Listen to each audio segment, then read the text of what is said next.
talk this morning is by David Hamkins, who is going to talk about the covering reflection principle. Well, thank you very much. It's such a pleasure to be back. So this is joint work with four of us. It's really a Math Overflow collaboration because Nai-Chung Hou, who's a student in Barcelona working with Jean Bavaria, asked this question on Math Overflow. I was immediately taken with that question and then was thinking about it for a long time. Well, I mean, all day. And Farmer posted a comment, and then I posted an answer, and then Farmer posted a better answer, and then I posted a better answer, and then Andreas got involved and basically had an upper bound, and then eventually an exact consistency strength. And so we have this nice collaboration now. And so it's really a success of Math Overflow, I think, Math Overflow collaboration. Okay, so let's get into it. There's a certain model theoretic covering reflection principle, and the main idea is that every large structure will be covered by elementary images of a suitable fixed small structure. And so it seems like model theory at first, but when you look into it, then you realize it's really a set theoretic, has a set theoretic essence. So what is the principle? It's the covering reflection principle for delta, which holds if every structure B in a countable language, for every structure B, there's a substructure A of size less than delta, small structure A, such that B is covered by the elementary images of A in B. So in other words, every point little b is in the range of some elementary map from that fixed A to B. So there's a lot of elementary embeddings of A into B, and they totally cover B. So every structure B has a small a that covers it with elementary images. Okay, there's many instances of this phenomenon. For example, every uncountable dense linear order is covered by elementary images of a fixed countable dense linear order. I mean, depending on the endpoint situation, that one countable dense linear order is going to cover the whole thing, and those are all going to be elementary maps. So any model of an L0 categorical theory is covered. Of course, every model is covered by its countable elementary substructures, and if there is only one countable structure of that theory up to isomorphism, then they're all isomorphic, and so it's just one structure that's covering the whole thing. And actually, you can generalize that any kappa categorical theory in uncountable kappa also has the property covered by countable structures. So let me give that argument. So suppose we have a theory that's kappa categorical. In fact, for any infinite kappa, then T has covering reflection with respect to countable models. Every model of T will be covered by elementary images of a fixed countable model. And furthermore, it's uniform. So for a given theory, there's a single countable A that covers all of the uncountable models of that theory. All right, in the zero categorical case, we already gave the argument. There is only one countable model of the theory in that case, and so that model is covering all the uncountable models. But in the uncountable categoricity case, well, by Morley's theorem, all the uncountable models are saturated because it's kappa categorical in all uncountable powers. And they must be saturated because you could always realize more types, but therefore it should have already been realized because there's only one model in that power. But it also follows by Morley that the theory must be L0 stable, and that implies there's a countable saturated model. But therefore, every uncountable model is saturated. It's covered by its countable saturated elementary submodels, and there is only one. So therefore, the elementary images of that countable saturated model cover all the uncountable models. Okay, so that's sort of model theoretic instances of the reflection. And when I spoke on this in Notre Dame and elsewhere, the model theorists were always drawn to that special case of looking at models of a fixed theory. But the principle is for all structures, any theory, any language, and so on. So every model B in a countable language is covered by elementary images of a fixed countable, of a fixed small model, size less than delta. So does it happen? Is there any such delta? Is it consistent? What is the smallest delta? How big is it? Does it have large cardinal strength? Okay, so this is basically the Math Overflow question that was asked is this question here. And we're going to answer all those questions. Okay, let's make some easy observations. First of all, every model is covered by elementary images of some model. I'm sorry, that's the principle. Every model B is covered by elementary images of some small model. Obviously, it's closed upwards because we're only requiring, the only requirement is that A is less than delta. So if delta prime is bigger, then it's still less than delta prime. So really, we're interested in the first delta where this principle becomes true, and then it stays true for all larger delta. It fails for all of 0, obviously, because then the small model would have to be finite, but you can't cover an infinite model with finite elementary images. Okay, so it's uncountable. The first delta must be uncountable. But in fact, it's bigger than the continuum also, because if you consider the real field, then the subfields of the real field are determined by the cuts that they fill, and you can't move it around, right? There's no other elementary image of that submodel except for the identity, the inclusion map, because you can't realize a cut that you didn't already realize in A. And so what's really going on here is that the real field is a model in which every individual realizes a unique one type. Yeah, and whenever you have that property, those types, in order to cover those points, you'd have to already have something realizing that type in A, and so therefore you can't do it in that case. Okay. So the first delta must be bigger than continuum. Well, how big does it have to be? Well, let me just first mention there's several natural variations of the principle that are equivalent. So we could formulate it for finite languages only, because if you have a structure B in a countable language, then let's just expand the language. Give me a pairing function and a definable point and a successor operation. So now I have omega many definable points at least, but I can use those points as indices in a relation, so that the nth slice of that relation with the nth point, with my nth definable point, is picking out the nth relation in the original structure. So I don't need all infinitely many predicates in the original model. I just need these finite structure and the universal relation that's indexed by these definable points that I created. Okay, so therefore we only need a finite language. Also, we don't need elementary embeddings. We can just use embeddings, because you can just add the Skolem functions into the language as part of the signature, and then an embedding in that language is an elementary embedding in the original language. We can allow the language to have size continuum because this is a nice little argument. So assume we have the covering reflection principle for countable languages, and then take a B in a language of size continuum. So let's suppose we have a relational language. So we have R sub x for every real x, some relation symbol. Then let me make a new structure where I take the disjoint union of B together with the real field, a copy of the real field.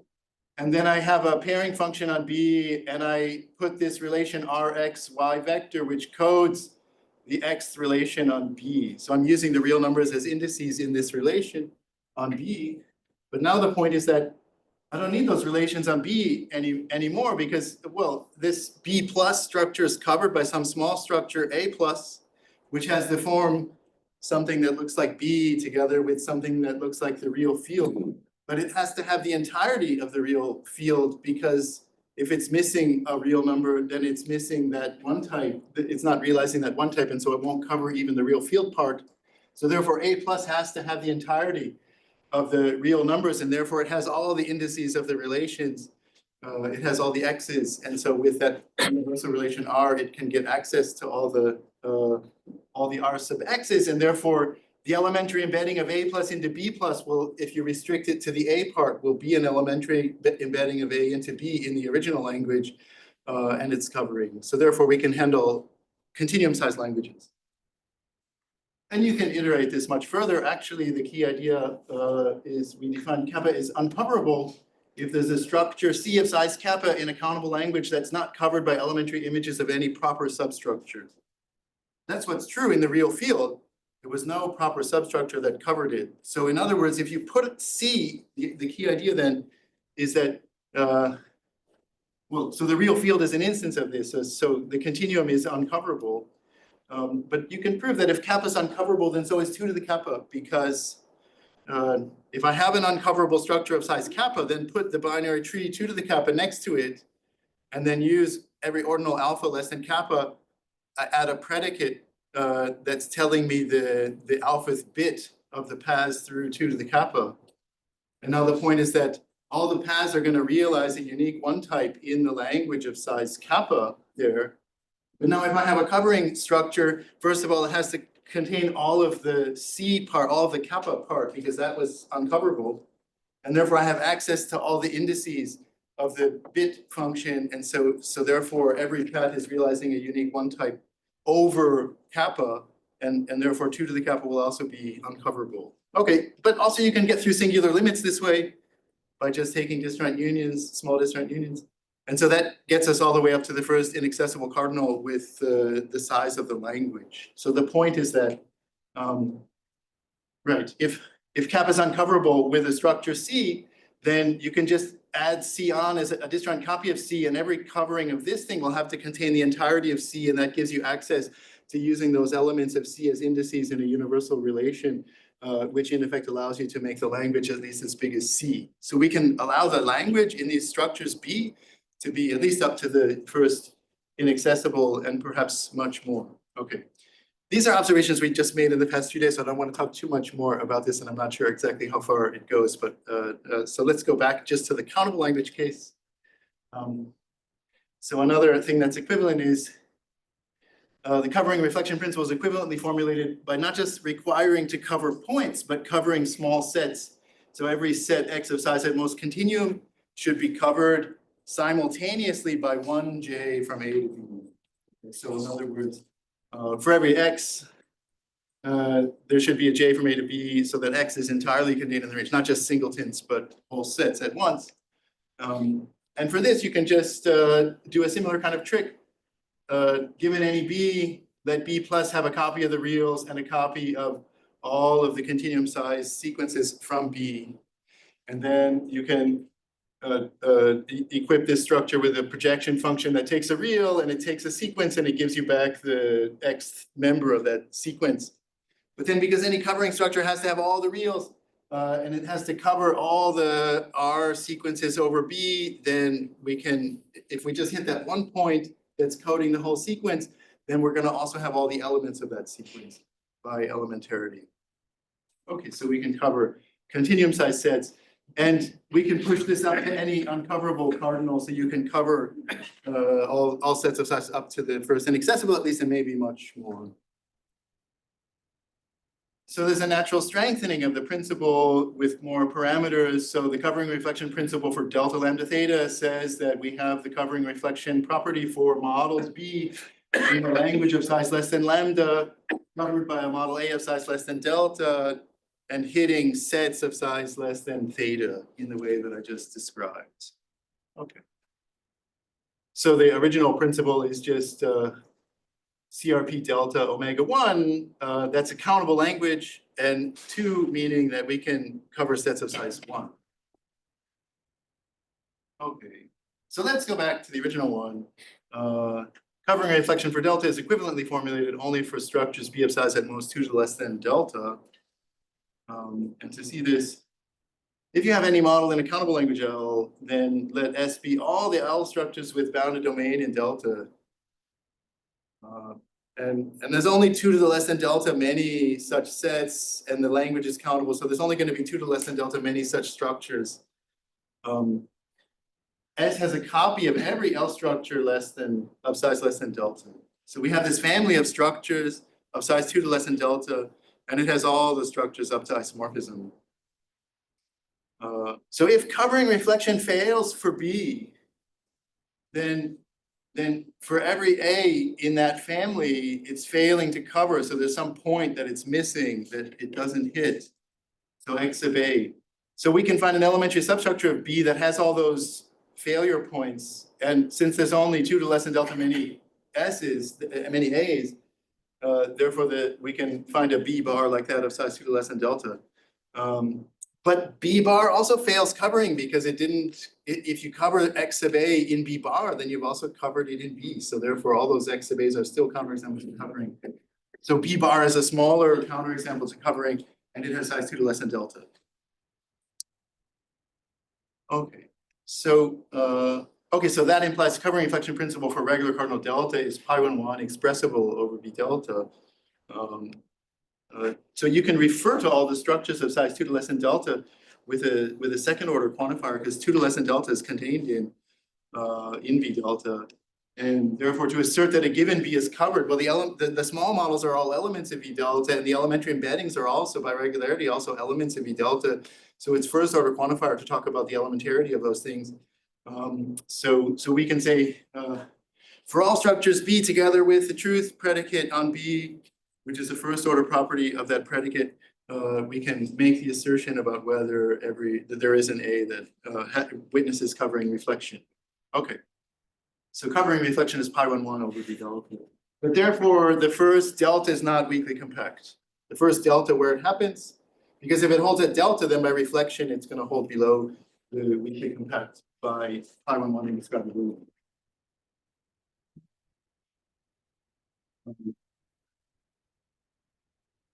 It's also less than the first sigma 2 correct cardinal, kind of obviously, because it's just a totally bounded thing. Because we restricted to the size of B to be 2 to less than delta, this is going to be a sigma 2 assertion about whether it holds. And so if there is a delta which has covering reflection, then it's got to be strictly below the first sigma 2 correct cardinal, and therefore below the first strong cardinal, and so on.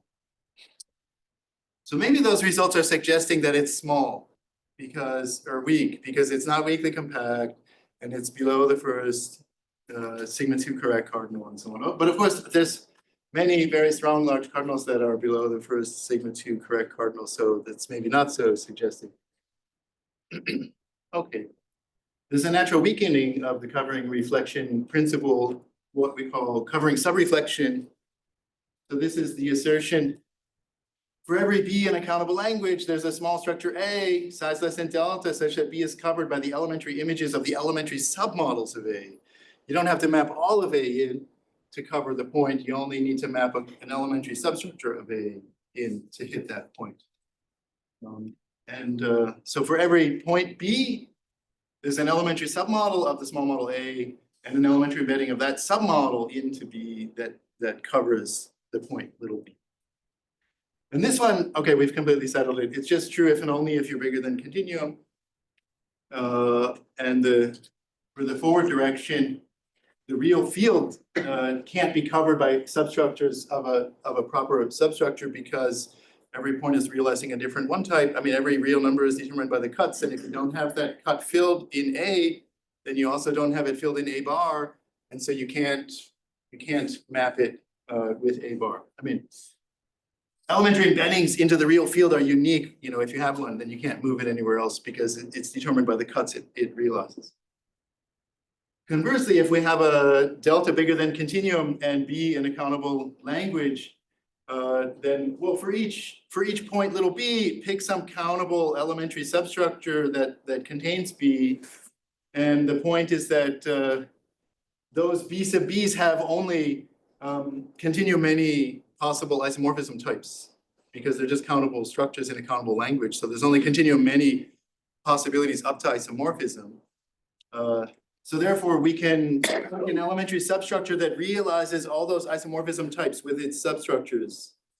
So A will have size at most continuum. Every possible elementary substructure up to isomorphism, every possible countable elementary substructure of B up to isomorphism is realized with a copy in A. But therefore, we can do it then, because for any little b, it's covered by some bb, but b sub b is isomorphic to some elementary substructure of A, because we put them all in there, and so we can hit little b. Okay, good. So let's now come to the maybe more interesting part of the talk, where we get strength out of covering reflection. So, remarkable strength. So I'm going to do it gradually, and maybe you're going to, some of you, maybe most of you, are going to see beyond what I'm talking about in any time, but just hold on to your hats, because we'll get there eventually, even if you can see faster. Okay, so suppose we have covering reflection for delta, and I want to look at the structure V delta plus 1. That's my structure in the language of set theory.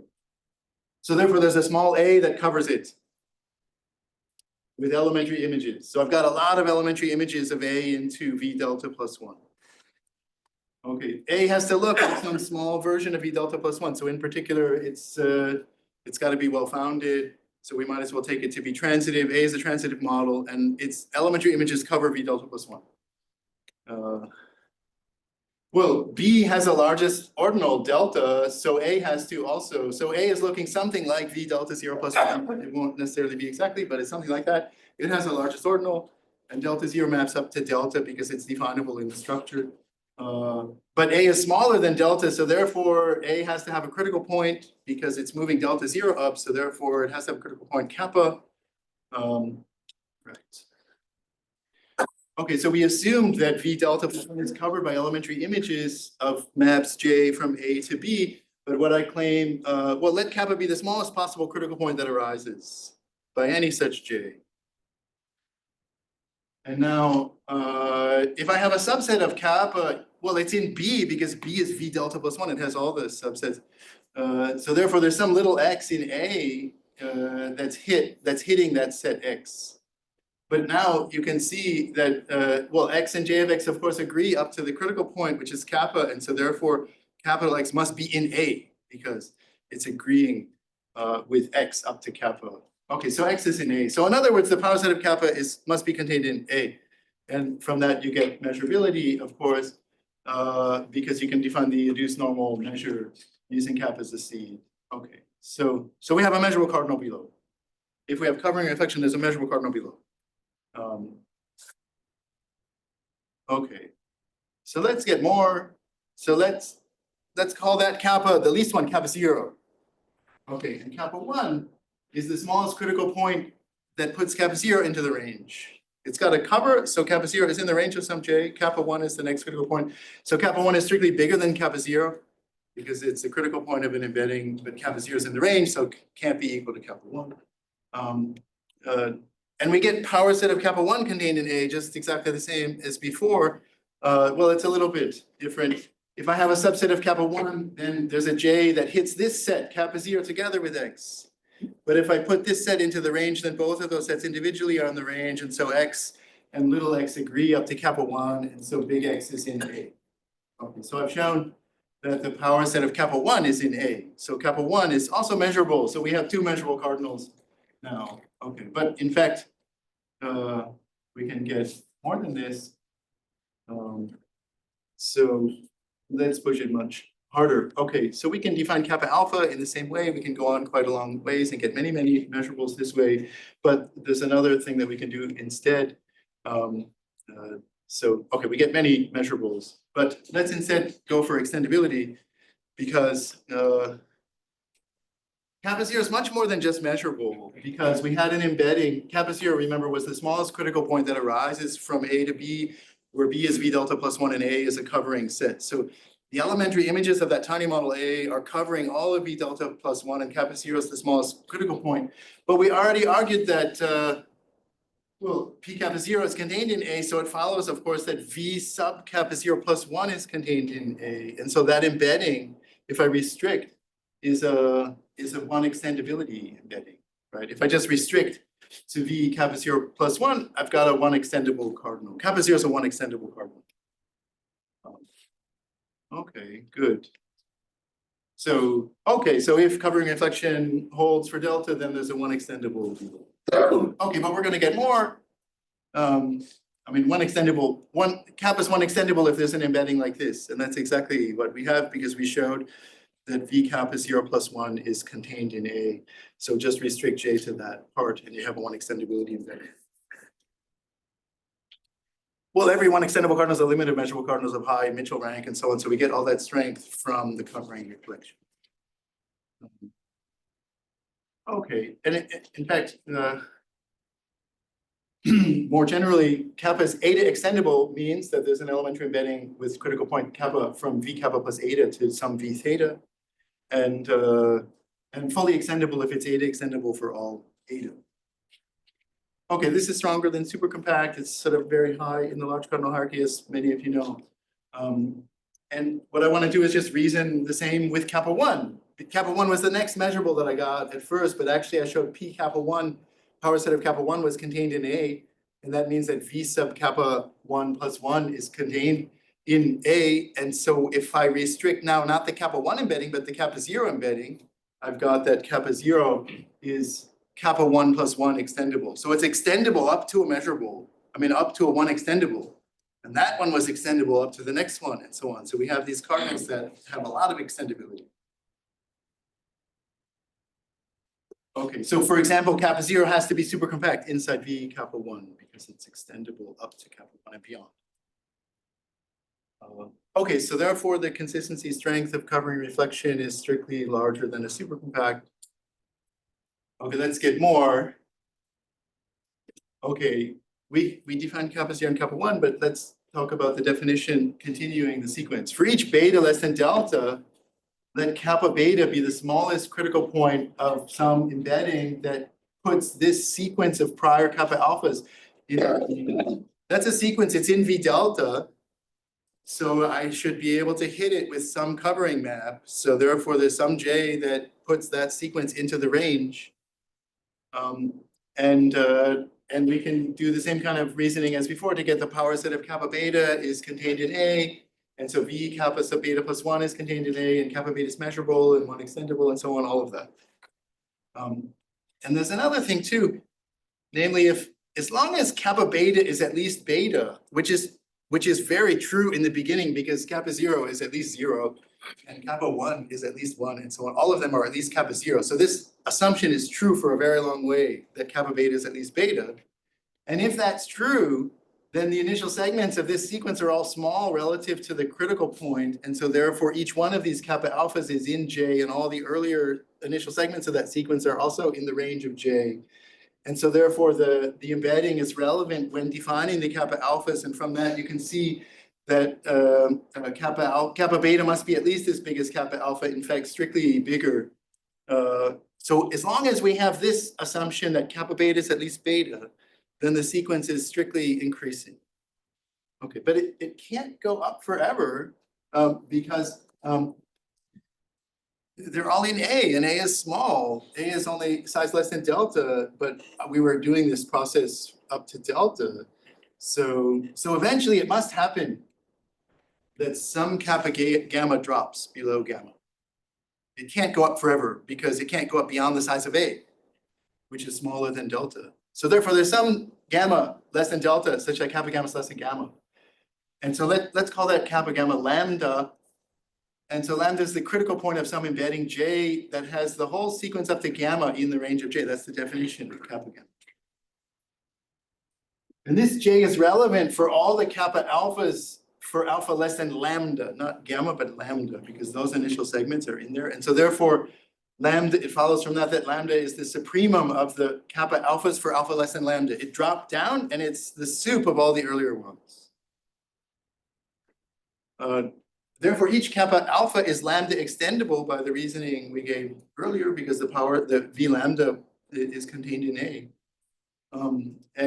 So therefore, if covering reflection holds at delta, there's a measurable lambda below, which is a limit of lambda extendable. Okay, so in fact, we show in the paper that unboundedly many of the kappa alphas for alpha less than lambda are extendable inside V lambda, which is a ZFC model. So therefore, we have a proper class of extendable cardinals as a lower bound on the consistency strength. If covering reflection holds at delta, then there's an earlier lambda, which is a ZFC model, which has a proper class of extendable cardinals. Okay. So that's a pretty good lower bound, I think, in terms of large cardinals having a proper class of extendables is perfectly respectable. Okay, we can get more because we can do it again. We can get a lambda bar above lambda. So we can have, in fact, not just a proper class of extendables, but we can have extendable limits of extendables and so on. And we can keep doing that for quite a long way. Okay, so this is a slightly better lower bound. If covering reflection holds for delta, then it's consistent to have a proper class of extendable cardinals, extendable limits of extendable cardinals, limits of limits, and so on. Okay, so far I haven't given you any upper bound, so maybe it's just inconsistent and that's how the strength is coming. So let's give the upper bound. Right. Okay, so let's do it. So if kappa is huge, well, what that means is that it's the critical point of an elementary embedding J from V to some transitive class M, such that M is closed under J of kappa sequences. And okay, that's very strong in the large cardinal hierarchy. It's below rank to rank. the theorem is that if kappa is huge, then covering reflection principle. So that's the upper bound. So we have proper class of extendables below, huge above, and those are already pretty close together, I think. So, okay. So let's give the argument. It's a beautiful argument, I think. Okay, assume kappa is huge, witnessed by J from V to M. So N is closed under J of kappa sequences. Suppose that covering reflection fails for kappa. So therefore there's a structure B of size kappa, well 2 to less than kappa, but they're equal kappa. B has size kappa in a countable language. And it's not covered by any small structure less than kappa, by elementary images of any small structure. Well, apply J to that. So M thinks J of B is a counterexample to covering reflection for J of kappa, just by elementarity. But now the observation is, well, by hugeness, M and V have the same substructures of J of B. J of B has size J of kappa, and M has all the subsets of J of kappa. It's closed under J of kappa sequences. So M and V agree on all the same substructures of J of B of size less than J of kappa and the same embeddings. So far this only uses almost hugeness, but we're going to use hugeness later. So J of B is a counterexample to covering reflection for J of kappa in V as well. We applied elementarity. J of B was the counterexample in M, but because of the hugeness, it's also a counterexample in V for J of kappa. Okay, so in particular in V, we think that J of B is not covered by any small structure smaller than J of kappa, but in particular, it should not be covered by the specific small structure B, which is an elementary embeddable into J of B. So B does not cover J of B in V. Okay, so therefore there's some X in J of B, so that X is not in the range of any elementary embedding of B into J of B. Because J of B is a counterexample to covering, so B can't cover it, so it's got to miss some point. So fix that point. And now apply J to that. So M thinks J of X is not in the range of any elementary embedding of J of B into J of B.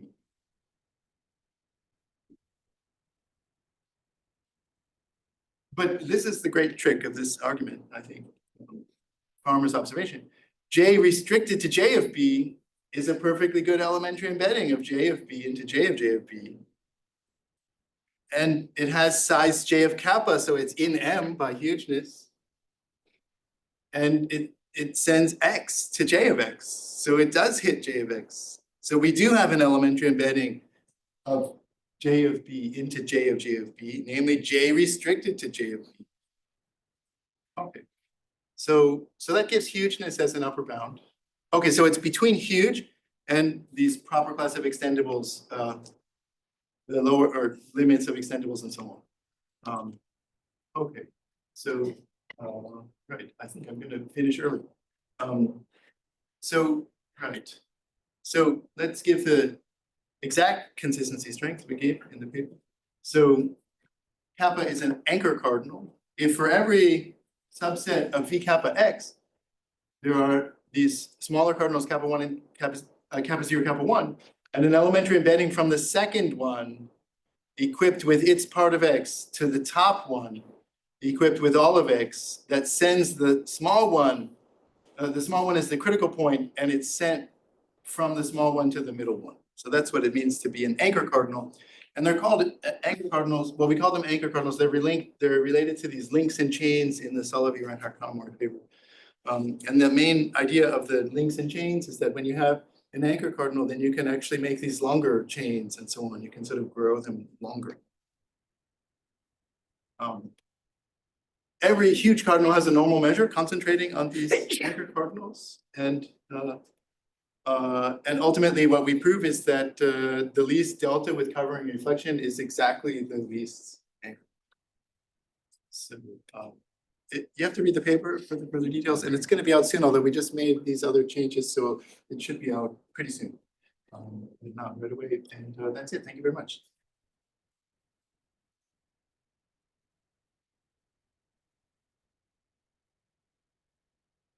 Questions? Is this above or below Obenka? Oh, I don't think we know that yet. Do we know that? I don't think we know What it. exactly was the question? Above or below Vopenka? In terms of consistency strength? Yeah. I mean, it's It's beyond, somewhere between almost huge and huge. right? Okay, So that's it's- well above Openka. Yeah. Okay, Other, And have you looked at comparing with the lower names column number of other logics? Infinite? no, we haven't done anything like that, so. Because it's a sort of lower names column number. Right. Yeah, that's a good idea. I mean, Every logic has a certain minimum number.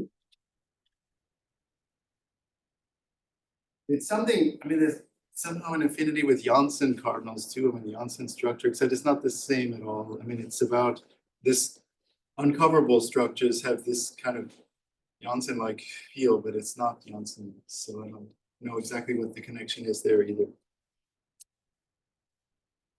What we think might be true is that if you have covering at delta, then you can get covering for all languages up to delta and covering all sets of size less than delta, but we don't have a proof of that yet. I mean, I showed how to push it up a little bit, but maybe it goes all the way, or maybe that's a weaker principle. We're not quite, I mean, a stronger principle, we're not quite sure. other questions? Did you look at covering only structures of size delta instead of 2 to the delta? It's 2 to the less than delta, which is Yeah. often equal to delta. I know, but what if you look at the principle Right. that you can cover? Like it's sort of like, It might be the same because the first place where it happens is an anchor cardinal, which. well, that's the first place where 2 to the less than delta happens, right? So it's a little Oh, I bit like see. the difference between weakly Oh, I combined. see. Oh, you think maybe it's gonna happen earlier? Yeah, we haven't thought about that, but that's a good idea. I mean, my expectation is that it should maybe be the same, but I don't know that. Yeah, good. It's a good idea. More questions? Well, if not, let's thank Joe again.